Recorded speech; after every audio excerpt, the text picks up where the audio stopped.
নবী পাকের প্রথম সূরা সূরাতুল ফাতিহা দিয়েছেন, 114খানা সূরা।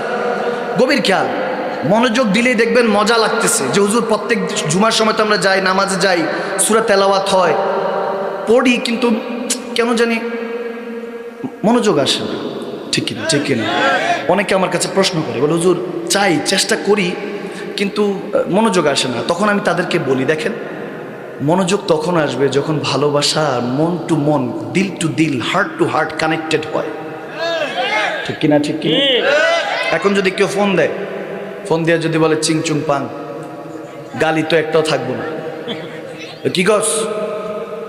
এখন যদি চায়নার কথার কথা, চাইনিজ মানুষ আরেকজন যদি বলে হ্যাঁ চাং চুং চিং, তো সে তারা বুঝেছে, কিন্তু আমরা তো হেসেছি। ঠিক কিনা? কারণ ভাষা বুঝি না, এই জন্য এটার মধ্যে মজা লাগে না, বুঝে আসে না। কোরআনটা তো এরকম, বুঝি না আল্লাহ কোরআনে কি পড়ছে। এখন সূরা তেলাওয়াত হচ্ছে, সূরা ফাতিহা, অন্য সূরা তেলাওয়াত হচ্ছে, অর্থ জানি না, এই জন্য প্রেমও হয় না। ঠিক কিনা?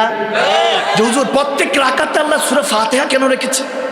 যে কোনো সূরা আমরা মিলাই পড়তে হবে, কিন্তু সূরা ফাতিহা প্রত্যেক রাকাতে রেখেছে। সূরা ফাতিহা ছাড়া কোনো নামাজ আদায় হয়? আওয়াজ দেন, হয়? কেন? হোয়াই?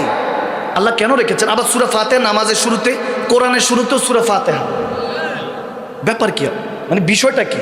এখন হ্যাঁ, সূরাতুল ফাতিহা উম্মুল কোরআন বলা হয়, এটা কোরআনের মা বলা হয়। সূরা ফাতিহা 7 আয়াত, আলহামদু থেকে ওয়াদুল্লাহ দোয়াল্লিন পড়বেন, 7 আয়াত পড়ার কারণে আল্লাহ কোরআনের পুরো সওয়াব দিয়ে দেয়। সুবহানাল্লাহ।